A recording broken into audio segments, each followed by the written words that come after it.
উদ্যোক্তা হওয়া এখন শুধু একটি পেশা নয়, বরং একটি আইডেন্টিটি। অন্যদিকে আমাদের সমাজে এখনও প্রাইভেট চাকরির তুলনায় উদ্যোক্তা বা সরকারি চাকরির প্রতি সম্মান ও নিরাপত্তার ধারণা বেশি শক্তিশালী।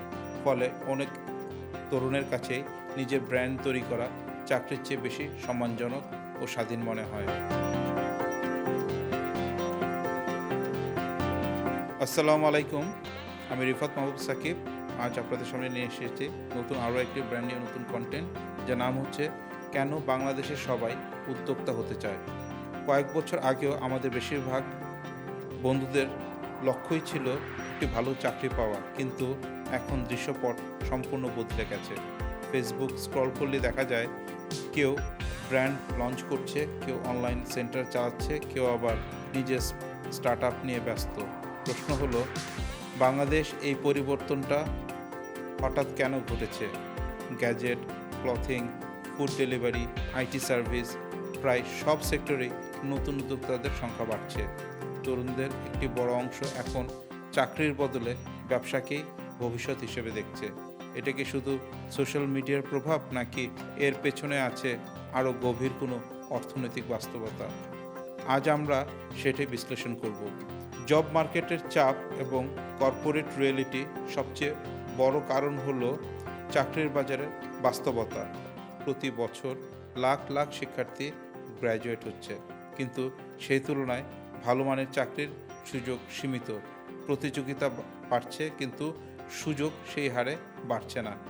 এর সঙ্গে আছে এন্ট্রি লেভেল বেতনের বাস্তবতা, যা বর্তমান জীবনযাত্রার খরচের সঙ্গে অনেক সময় অনেকটাই মেলে না। আর কর্পোরেট লাইফ, নির্দিষ্ট সময়, দীর্ঘ ঘন্টা, চাপ, সীমিত স্বাধীনতা, সব মিলিয়ে অনেক তরুণদের কাছে চাকরির মানে হচ্ছে নিরাপদ কিন্তু সীমাবদ্ধ জীবন। এই জায়গা থেকে অনেকেই ভাবছে, যদি এমনিতেই সীমাবদ্ধতা থাকে তাহলে নিজের কিছু শুরু করাই ভালো। টেকনোলজি, ব্যবসা শুরু করা এখন অনেক সহজ। আগে ব্যবসা শুরু করা ছিল বড় চ্যালেঞ্জ। দোকান, ইনভেন্টরি, বড় ক্যাপিটাল সব কিছু দরকার হতো, কিন্তু এখন পরিস্থিতি বদলে গেছে। একটা স্মার্টফোন, সোশ্যাল মিডিয়া পেজ এবং সীমিত ইনভেস্টমেন্ট দিয়েই ব্যবসা শুরু করা সম্ভব। Facebook, Instagram, courier service, cash on delivery এবং ডিজিটাল পেমেন্ট সব মিলিয়ে ব্যারিয়ার টু এন্ট্রি অনেক কমে গেছে।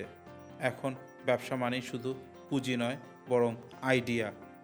এই সহজলভ্যতাই উদ্যোক্তা হওয়ার প্রবণতাকে দ্রুত বাড়িয়ে দিয়েছে। গ্ল্যামার ও সোশ্যাল স্ট্যাটাস, উদ্যোক্তা হওয়ার পিছনে আরেকটি বড় কারণ হলো এর গ্ল্যামারাইজেশন। সোশ্যাল মিডিয়া এবং স্টার্ট আপ কালচারের কারণে ফাউন্ডার, সিইও, স্টার্ট আপ ওনার এই পরিচিতিগুলো অনেক বেশি আকর্ষণীয় হয়ে উঠেছে। উদ্যোক্তা হওয়া এখন শুধু একটি পেশা নয়, বরং একটি আইডেন্টিটি।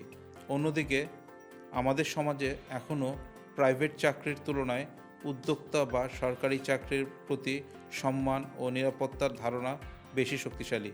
ফলে অনেক তরুণের কাছেই নিজের ব্র্যান্ড তৈরি করা চাকরির চেয়ে বেশি সম্মানজনক ও স্বাধীন মনে হয়।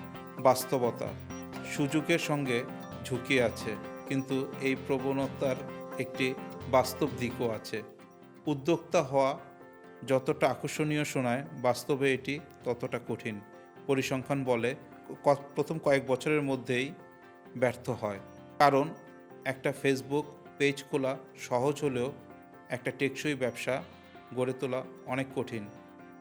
এখানে দরকার ধৈর্য, স্কিল, সঠিক সিদ্ধান্ত এবং দীর্ঘমেয়াদী পরিকল্পনা।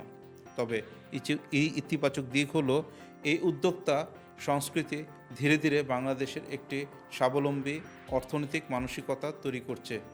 শেষ প্রশ্ন, তাহলে বিষয়টা কি দাঁড়ালো? বাংলাদেশে উদ্যোক্তা হওয়ার প্রবণতা একদিকে সুযোগের প্রতিফলন, আবার অন্যদিকে চাকরির সীমাবদ্ধ বাস্তবতার ফলাফল। সবাই উদ্যোক্তা হওয়ার জন্যই তৈরি নয়, এটাই বাস্তবতা। তাই প্রশ্ন হলো, এটাই কি সত্যি একটি অর্থনৈতিক যুগের শুরু, নাকি বাধ্যবাধকতার নতুন একটা রূপ? আপনার চোখে এটা সুযোগ নাকি চাপ? কমেন্টে জানাবেন। ভিডিওটি ভালো লাগলে লাইক, শেয়ার এবং সাবস্ক্রাইব করতে ভুলবেন না। ধন্যবাদ।